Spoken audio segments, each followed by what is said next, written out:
Welcome to Fast Effect Double Speed Magic the Gathering from ELD's Time Vault Games. Here we have Tyler on Maverick versus James on Eldrazi. James leading out with that Eldrazi Temple into the Eldrazi Mimic, letting us know that this is going to be a lower to the ground build than we've been seeing lately on camera. Fred's been playing a crazy build with Cloud Post and a lot less Eldrazi. He's got Thought-Knot Seer in there. He's got some of the higher end Eldrazi, but it's not like he's got the Mimic and the Matter Reshaper along with Endless One and all of these kind of low to the ground Eldrazi. He goes way over the top. This build is going to look to get down Chalice of the Void, and there we go, Chalice, and get aggressive. Mother Rune's actually going to trade with the Eldrazi Mimic. She's not particularly good in this matchup, and that's about as good as she could hope to do. Scavenging Ooze, Grim Monolith adds to Eldrazi's mana base, but it'll have to wait till next turn. And this Scavenging Ooze could actually eat a couple creatures and become a 4/4, setting a decent little clock. And that's exactly what's going to happen. 4/4 body, pretty significant. And if Tyler has any way of killing another creature,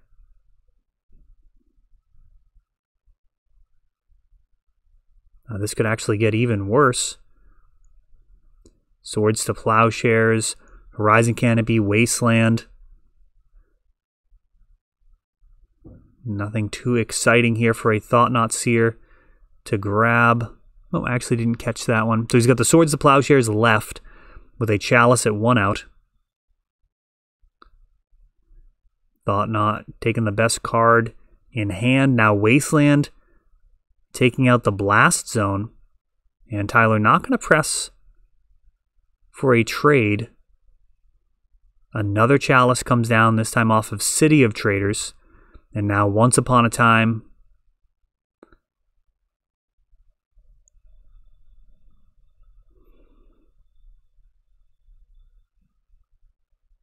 I'm not sure what creature this is. We'll see if we can figure it out with the mana cost. And it looks like Thalia's Lieutenant, but I don't think that's the case.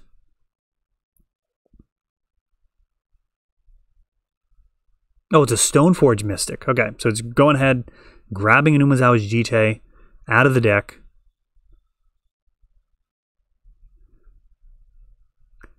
And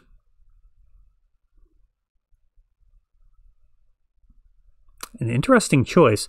I'd almost imagine that he drew Batterskull for turn. I feel like Batterskull is the go-to card in this situation when you're facing down a 4/4.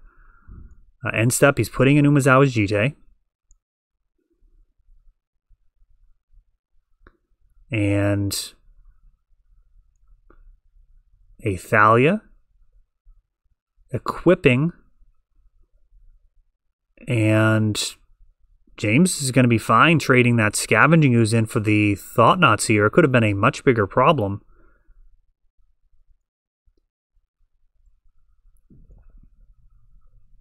Thought-Knot Seer, never going to get bigger than a 4/4 in this deck, but Scavenging Ooze could have proceeded to cause all sorts of issues. A Green Sun Zenith is taken, leaving one in hand. And Thalia is going to cost additional mana. So we've got 2 first strike damage and then 2 -1/-1s, getting a new card into Tyler's hand. As Thought-Knot Seer goes to the bin. Now a Knight of the Reliquary, who is pretty beefy after all of these Wasteland interactions. A couple of Ancient Tombs tap for Karn.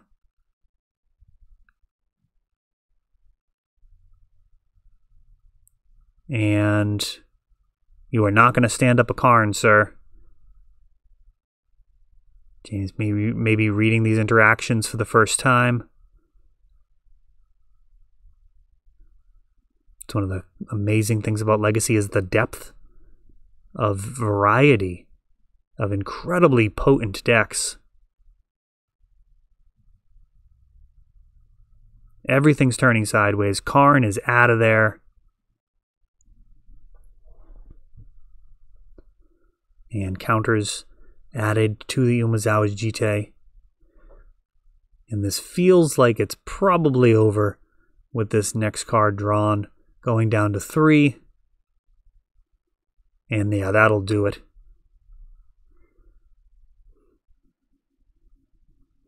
Yeah, a ensnaring bridge could have been interesting. I don't know that Eldrazi would bother having that in their sideboard.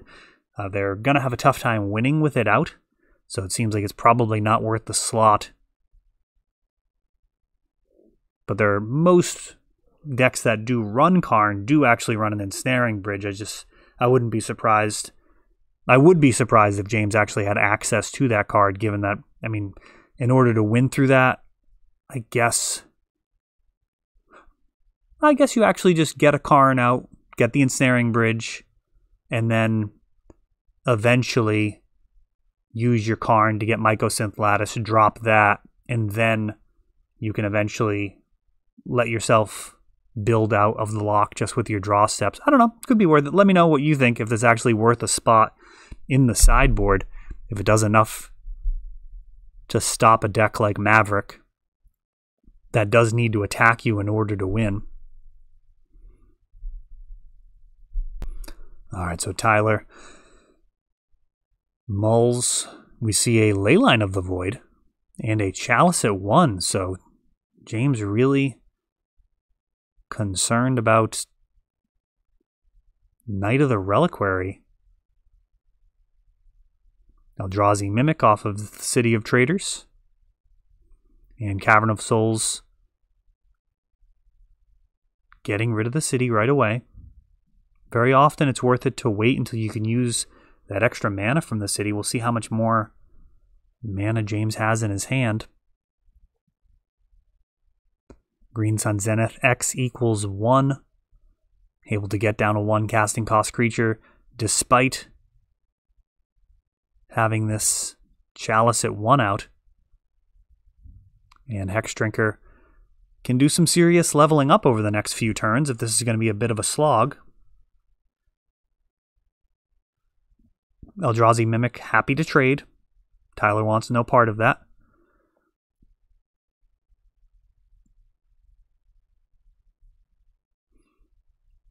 Sending no leveling up pre-combat. Horizon Canopy. And Knight of the Reliquary, which is just a 2/2 here. Elvish Spirit Guide for a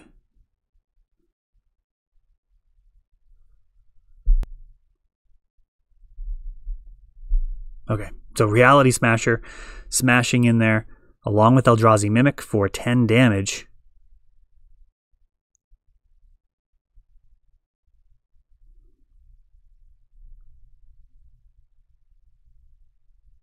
Fetching out a basic Plains.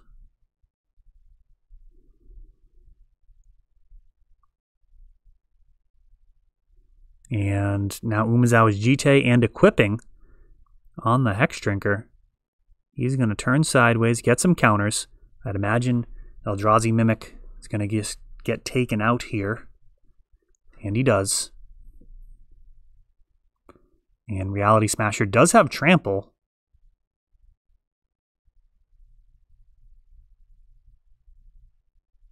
And here comes Karn.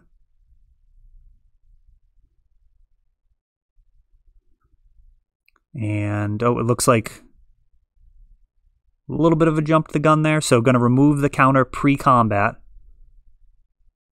And then swinging. Karn, of course, shuts down Umezawa's Jite. Both the equipping and using the activated ability on it. When it deals damage, it'll still get counters. So if Karn gets cleared later, those counters will be around for good use. And looks like Hex Drinker taking out the Karn, but trample damage should get Tyler out of there with this 5 points of damage, only 2 to soak up, thanks to Leyline of the Void. Which I did not expect to be any good here, but apparently it's stopping Knight of the Reliquary from being the blocker that it needs to be. Looking to use Knight to get a little mana ramp going. You can grab a Gaia's Cradle. Maybe play a 3-drop that can soak up enough damage. I'm just grabbing a Wasteland. And this should do it with Reality Smasher. Umezawa's Jite of his own. Send. Oh, Karn's off the board. I'll be alright.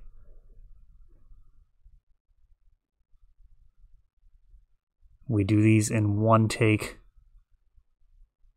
So my mistakes end up in there as well. Seems only fair. So Umezawa's Jite holding off the Reality Smasher for now. Sending. Getting counters. And Thalia comes down.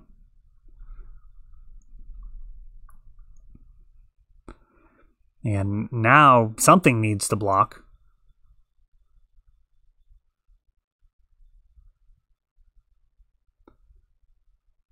Feels like this Hexdrinker could be doing better for himself.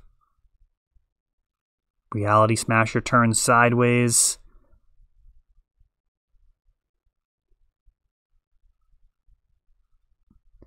And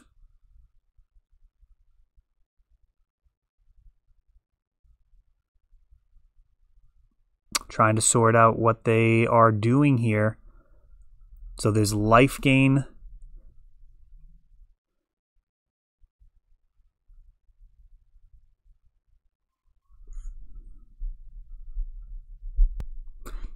Actually hopped backwards to see that one. It didn't look like Tyler discarded a card to target the Reality Smasher with the Umezawa's Jite. That is another line of text on there, which is super relevant. He did have cards to discard. It's not like he wouldn't have been able to make that happen. Dryad Arbor came down after. And now Karn comes back down again.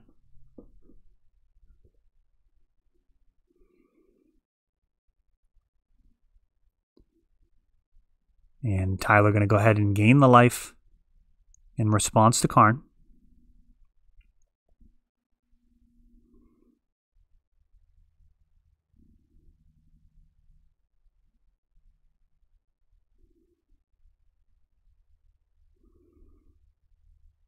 Umezawa's Jite.